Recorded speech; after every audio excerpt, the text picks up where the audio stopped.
Hi, I'm Catherine Gray, founder of She Angel Investors and co-founder of the She Angels Foundation. I'm also the podcast host of Invest in Her and an award-winning producer, author, and TEDx speaker. Our show, Invest in Her, features phenomenal female founders and funders. As you know, women receive less than 2% of venture capital funding.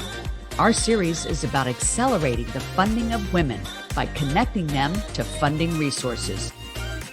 Let's meet today's guest. Welcome to this week's edition of Invest in Her. I'm your host, Catherine Gray, and today I have on two powerhouse ladies who came together to create a company called Power to Pitch, and they help women knock it out of the park when they're pitching for funding. Please welcome to the show, Kat Weaver and Katie Dunn. Hi, ladies. How are you? Good and excited to be here. Good. Thanks for having us, Catherine. This is great. Bet. I'm a big fan of you all. And, it's key that people, or women especially, know how to pitch, know how to put their pitch deck together. And I'm excited to get into that and talk about it. But first, a little bit about you two. Both have an incredible background.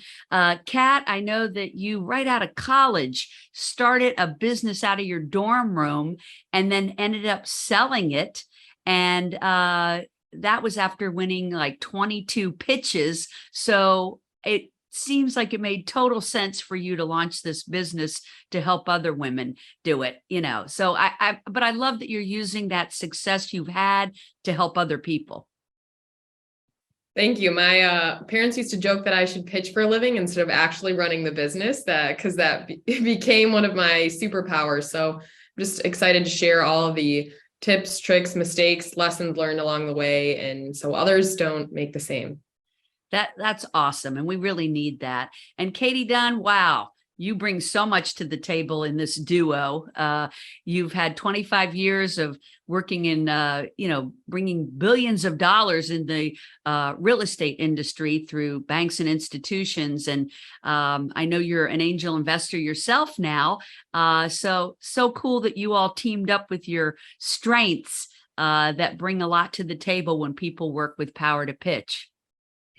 Yeah, it really was a natural fit when Kat and I met, and we had one of my founders hired Kat to help her with a pitch, put us together and said, you guys just need to meet. I don't know what's going to happen here, but it has been totally fate. And, it's great because I can bring the investor perspective. Kat's got the founder and storytelling perspective, and we can help way more founders this way together.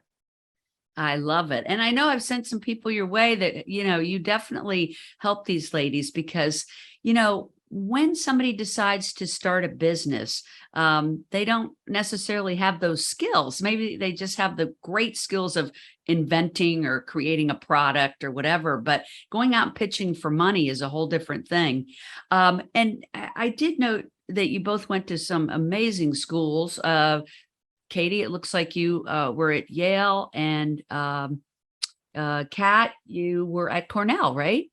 So I did my undergrad at Grand Valley. I played tennis there all 4 years. Oh, wow. Wanted to go into medicine, but then switched to entrepreneurship on my accidental invention. And then actually did women's in entrepreneurship programming at Cornell, and then also VC University at UC Berkeley. So a couple other side programs on top of my undergrad. Right. Yeah. And I went to Notre Dame undergrad, did grad school at a small school called Roosevelt University in Chicago. And then my Yale experience was also executive education. I did the Women on Boards program there, which was amazing. Kat and I both share the obsession with continuing to educate ourselves and invest in ourselves in that way. And I just think that's a great way to keep continuing to be fresh and learn something new. Absolutely. We should always be learning and growing, right? I mean, the world is changing at this rapid pace, and really in order to keep up and be competitive, you really have to be learning new stuff every day, right? Yep. Yeah. We look for coachability in founders, but also if Katie and I aren't coachable, then we're not learning and growing. Like we have mentors and coaches too. So it's helpful to be surrounded by people with similar mindset. Yeah, I'm in that camp. So I definitely always think a outside party can give you new perspective, new ideas, constantly, you need like a sounding board, and it not isn't always necessarily family or friends, right? It's good to have that, person that is outside of that sphere, I think. So yeah, big proponent of having a good executive coach for sure. Also, I know people are going to ask Kat, they'll be thinking like I did, oh, well, what was that business she started out of her dorm? So I was looking that up. Why don't you tell us a little bit about it? I think it's called Locker Lifestyle.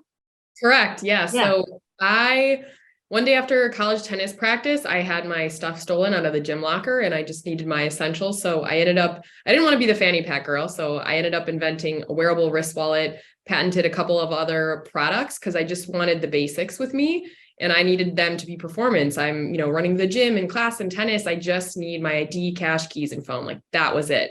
So my mom had a bridal store at the time and I was able to go in and work with her seamstress and learn how to sew and go through all the designs. So what happened, I had to be scrappy, which is how the business survived is I learned to pitch it in a clear and concise way. So I ended up doing retail, Amazon, Good Morning America 4 times, had 10,000 plus units of inventory shipped in a semi truck to my parents' garage before I was in a warehouse. Like I did all the nitty gritty things. I made all of the mistakes, but I am so, so grateful for all those experiences because now it led me to better support founders that we work with now. I love that. So you just saw a need and you created the product and then it was kind of off and running with this demand, huh? Yeah, we would not be here. If I had found something online, I would have bought it and been off to organic chemistry class and we would not be talking right now for sure. Wow. So I was obsessive and looking for it and it seems so simple. And then when I would go to farmers markets, when I started on the side, people were like, oh, wow, this is so easy. I should have come up with this. And I was like, well, you didn't. And that's why we're here right now. So I love it. And why you had that business? You did 22 pitches that you won? Yes. My claim to fame is I won 22 of 23. And I was so fortunate. What was wrong with that 23rd one? That's a lot of questions I get asked. It was funny. So it was up against another female founder and she absolutely deserved it. She's practically saving the world. She has insane contacts and insane traction. So I do not feel bad about that loss by any means. She absolutely deserved it. But 22 wins, that's amazing. I know there's a lot of listeners out there wanting to get funding that would love to win 22 pitches. So I love that you and Katie have teamed up to help people do that. So let's talk about that. And Katie, with your background, what is it? I know you're an angel investor too. So what is it that you like to encourage women who are pitching? What is the perspective you like to bring to them? That's a great question. Yeah. So I invest primarily in women and underrepresented founders. So the confidence is the biggest thing. I think that we hope to build in the founders that we work with. We know that this world is outside of what you're trying to do in the day-to-day as you're building your business. And it can take up so much time and effort, and you can be pitching to the wrong people and get a lot of disappointing no's. So understanding the process, understanding the language to use, understanding how to approach somebody, how to follow up with somebody, all of those things can really boost the confidence as you're pitching and going after the money. Absolutely. Great advice. And, Kat, I will say, I love your posts on LinkedIn. Everybody should be following you too on LinkedIn. You guys give great posts, great information. They're always informational. I love the one you did today about, pitching someone like a Costco is similar to pitching a venture capital firm. So you gave all the checkpoints of what they're looking for, and it's just invaluable information. So, bravo that you guys are using social media too, to, put out interesting information that is supportive to those women looking for funding. So what would be your advice if someone is just starting out and, they need to put their pitch together, other than, the fact that obviously they need to get a hold of you all at Power to Pitch and learn how to put together the perfect pitch. But I know you said even sometimes it doesn't even require a deck. So, tell us all about that. Like, somebody's out there, they have an idea, they need funding. Where do they start? Yes, that's an excellent question, because a lot of founders think that, oh, I'm going to spend so much money for someone to design me this pretty deck. And it ends up needing to change. It takes away from the founder actually showcasing the story. It outshines them, and then they don't know how to fix it and actually speak to it. So we are founder and communication first in everything that we do. So you should be able to verbalize, be clear and concise without needing to rely on the deck as kind of a crutch. So that's the number one thing that we teach, is focus on the pitch first, focus on the communication. Throw out the current deck you have, because it's probably going to change. Do not touch that until you are super clear and ready in your actual pitch and the order in which you say things. It's super important. And a lot of founders don't realize that your audience is investing in you before what you do. So we teach them that, your experience, your qualifications, all of that is crucial in the pitch, versus you just wanting to share all these random stats and project these insane hockey stick growth and all those, add in all those buzzwords. It really doesn't do them any good. So in terms of where to start, it's, we help founders with the pitch first, what it looks like to work with an investor, that relationship management. Then we bring in the deck, then we bring in potential Q&A and due diligence, and then connect them with investors in their industry. So we want them to check those boxes. And so for a founder starting out, it's like, focus on yourself and how your story ties into the pitch and how you can clearly communicate that within seconds. Now, when women come to you, what is the percentage that already have a great deck, and what is, what percentage really need your help? I would say, well, first and foremost, we tell them we don't want to see your deck. It's not, that's not important to us. We want you to first focus on what you say and how you say it and the order in which you say things. Okay. So what I say 10 times a day is, don't throw it away. You may reuse parts, but just put it to the side for now. And let's focus on the pitch first. I personally have invested in at least, I was thinking while Kat was just talking, I think I've invested in at least 4 companies without seeing the deck.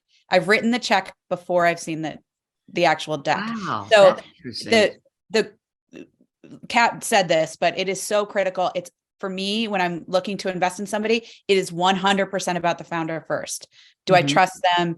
Do I have confidence in them? Do I think they're going to be gritty? Do I think they're going to be coachable? All of those things are so much more important to me, even before the business itself. Yeah, 100%. I've heard that so many times, that first and foremost is who is the founder. And then the rest is, what else, the rest of their team, or, what is the product itself, of course, is important, but key is that founder. And like you all said, are they able to effectively pitch their business? So would you say the majority of people that come to you have a good pitch when they pitch it to you? Or would you say, 80% need to fine tune it? So we have not met a single pitch and or deck that we cannot improve. Wow. And we guarantee that we will make a change. I mean, this is something we're obviously very passionate about, and we do this for a living. And there's always something that can be improved, whether it's your storyline or the organization, or talking about your market, or we're going to poke holes, we're going to find the gaps. And we're happy to do that, because it's only for your benefit. And we want to do it before an investor does it to you. So I would say that, if a founder doesn't work for us, they're either, they're too early, or they're not willing to be coachable, or they're not as passionate about what they're doing. And then they're not passionate. We can't be passionate. So we want a founder to check those boxes. And like I said, every single founder who we work with, we have 100% of the time have improved the pitch and deck that comes along with it. I love that. I love that. And then, like Katie was saying, it boosts their confidence, because then they feel more prepared, right? And you're walking in that room with confidence, you're more likely to get that funding. Yeah, absolutely. So you all say you specialize in pre-seed to seed. Let's explain to our audience what that is. What is pre-seed? What is seed? I always like people to learn new terms that perhaps they don't know what they mean. You want to take that one, Kat, or do you want me to Sure. do it? Either way. Go ahead. So pre-seed, the pre-seed can be pre-revenue. Pre-seed is really, really early stage. It can be So they just have the concept, but they haven't started the business yet. yes, correct. So that's like very, very early, even MVP, possibly up to the stage of, maybe they even have some pre-sales. They're still testing. You said pre-MVP. What does that mean? Like an actual Minimum viable product. So there's kind of three terms: product market fit, minimum viable product, and proof of concept. So we want to make sure they have proof of concept in before at the pre-seed stage before we work with them. So it may be a little bit early, but you know it's going to work because you've done hundreds of customer interviews, or you've got letters of intent to buy the product. You've got people that have signed on the dotted line saying, as soon as this is built, we're going to take it. Or maybe a crowdfunding campaign where everybody is excited about the product. Would that be considered? Yep. Yeah. Well, and there was a demand. I was going to say that some VC firms, they have their own definitions. Like you can't Google, there's no in the box specific actual details. Everyone kind of has their own bit of definition, what that actually is. So just thinking of it as a whole, it's like, okay, pre is super early. They're just hitting the ground running. They're typically raising under around $1 million, if not, even 250,000 or so, which is small to a VC fund itself. And then the seed stage is typically around you've gotten sales or you've gotten a certain level of traction, validation, customer emails, testing, and you're raising anywhere between 1 to 5 million. That doesn't mean that you have that revenue. That means that you're typically raising between that arena and you've got the validation and the traction to make and justify that raise amount per se. So when people are pre-seed or seed, at what level do you think they're qualified to go pitch venture capital? Or do you think pre-seed is better to be pitching directly to angel investors? We suggest all of the above. There are a lot of VCs out there that write smaller checks that want to invest really early, because then they're going to look to 50, 100 times their investment. So they're willing to take that risk to be along for the ride. But we suggest everybody, family offices, and angels, VCs. The other thing we really encourage people to do, that we actually curate a list of grants for our clients, to anything you can do to get non-dilutive funding to push your business along. I mean, that's exactly how Kat grew her business. Winning over $100,000 to run your business by pitching is incredible. So, right. So there's a lot of good money out there. So you're saying not just pitching angels, but you could be pitching for grants. Yep. And then those grants, when you say non-diluted funding, means they don't have to pay it back. It's a grant. So you don't owe any investors back.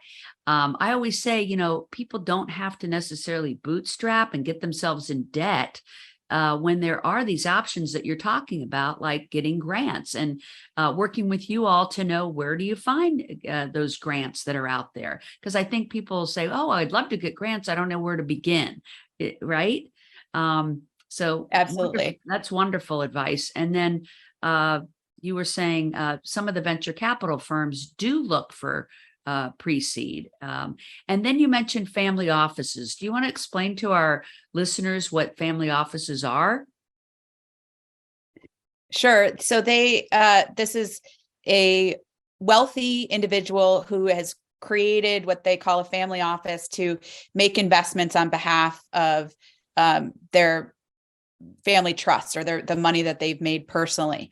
So a lot of times they'll have a thesis. A lot of times they'll have specific businesses that they're looking for that have an impact mission, very similar to angels. in fact. So it's just another source of capital out there, of somebody that can help. Mm-hmm. We typically see them going in at the later stages. It depends. Each have their own thesis and they're very clear on their guidelines and mission. And then it's easier to figure out, all right, how am I going to fit into this thesis per se? Because that's exactly who and what they're looking to support and at what time. So they should be very clear, and you shouldn't approach them until you know exactly what they're looking for. And when you say thesis, let's, even let people understand what that means so they don't waste a lot of time. So one of the things that I think you two do is help people find the right fit of which family offices, which venture capital funds, which angel investors have a thesis that would include what they're doing, whether they're doing something in tech or fintech or health tech, or maybe they're a consumer product good. I think people waste a lot of time asking for money from the wrong people because they don't understand what the thesis is and how important that is, and how to find somebody that has a thesis that would want a product or invention like they're promoting. When you say people waste a lot of time calling on the wrong people. Oh, 100%. The amount of founders who think they can buy a big email list of investors and shoot out all this bit of random information, instead of sending out, they think, oh, I'll shoot out 500 emails to investors and see what clicks. You're better off coming up with a list of 50 or 100 of super targeted and strategic partners than wasting time doing that, because they are not going to give you the time of day. You burn the relationship. You're wasting each other's time. It makes no sense. All firms, angels are clear on stage, check size, industry, what they're looking for, certain parameters, Founder type. I mean, some are, female-led funds, some are underrepresented founders, some are, B2B SaaS, and they're super niche. So that is all typically public information. So a lot of founders, some don't know, and others are just lazy. And I think it's good to work with people like you too also, because you all know, which firms, which angels, which offices are looking for what type of investment. So it saves them a lot of time, right? Because that's a lot of research trying to figure out what the thesis is for all these various people. Katie, I know you like to invest in CPG, consumer product goods, and tech, right? Mm-hmm. So, somebody comes to you with, something outside of that circle, you're probably not going to invest in it. And so that's another great reason to work with these two powerhouse women, Katie and Kat, power to pitch, because they can help you not only fine tune your pitch, but also align with the right people to pitch, right? Yeah, absolutely. I mean, we spend half of our day is speaking to founders, and the other half of our day is speaking to investors. So we're always getting the perspective of who's writing checks, what are they writing checks for, what are they looking for, and we can be very strategic with the founders that we work with, and in not getting the disappointing no. They're getting oh yeah, this is right in my wheelhouse. So we want to see that more of that and faster, get them funded faster. And right. A really great comment we got recently is a lot of our investors tell us that, hey, we want to know who you're working with because those founders go to the top of our list, because they know we've curated them. They're strategic. They're not going to waste their time. They understand how the process is. So we make the process so much more efficient, and we're essentially vetting on both sides. And I love that, because there's nothing like a warm introduction either. Yeah, that's the best way. That is the best way. I mean, that's key. I know that works in my realm as well. When I connect people in a personal way, it usually, has a good result. And I love what y'all are doing, because we all know, and we have a film coming out called Show Her the Money, which is about how underfunded women are. We get, 2% of that venture capital funding. And I love that women like you all and our entity, of course, She Angel Investors, we're all in this together to try to move that needle, right? And I know we're going to do that. I know we are. The more opportunities there are for people out there, women out there, to work with experts like you two, the more women are going to get funding because they're going to be better prepared. I think, for decades, men have been getting funding through venture capital, and one buddy's helping the other buddy. And now it's time for women to start helping women, make them aware of this world, not only for funding, but also women are coming into trillions of dollars in the coming decades. We want them to be aware of angel investing and how they should become limited partners in these new, not only the existing venture funds, but all these new female founded funds, right? It's a very exciting time to be in this space, isn't it? Absolutely. I mean, the more women we can get on cap tables, the better, Catherine, as you know. I encourage everybody, including Kat, to be investing now and to be getting on the cap tables and helping these women push them along.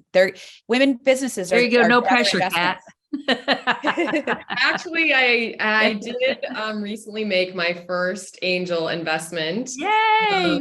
So more to share soon once I'm able to make it more public. But no, just seeing what Katie's doing, it's inspiring, and you can see what that looks like, and you want to pay that impact forward. So so excited to be able to do that. So more. I think people can learn so much. These women can learn so much from you too, both on the pitching side and on the funding side, becoming an angel investor. So, hey, thanks so much for being on the show today. I hope people check out powertopitch.com. Where do they find you on social media? They can find us on our YouTube channel as well at Power to Pitch, or myself, Kat, K-A-T Weaver, W-E-A-V-E-R, on LinkedIn. Yeah, I love LinkedIn, and I love your posts, and everybody should be watching them. Find Kat Weaver, find Katie Dunn on LinkedIn, and definitely check out powertopitch.com. I'm a big fan of theirs. I refer whoever I can to them because I do think it's the first stop in where to go to help get your funding. Of course, you can follow me, Catherine Gray, on LinkedIn as well, and follow our company, She Angel Investors, on social media. And of course, our podcast, Catherine Gray Invest in Her, on Instagram. So we will see you all on social, and we look forward to having you get together with Kat and Katie, Power to Pitch, and go out there and get your funding, ladies. Thanks for tuning in, and make it a great week. Kat and Katie, thank you so much for being my guest today. Remember, if you're looking to launch a business or grow your business, check out our e-course, 6 Ways to Fund Your Business, available at sheangelinvestors.com.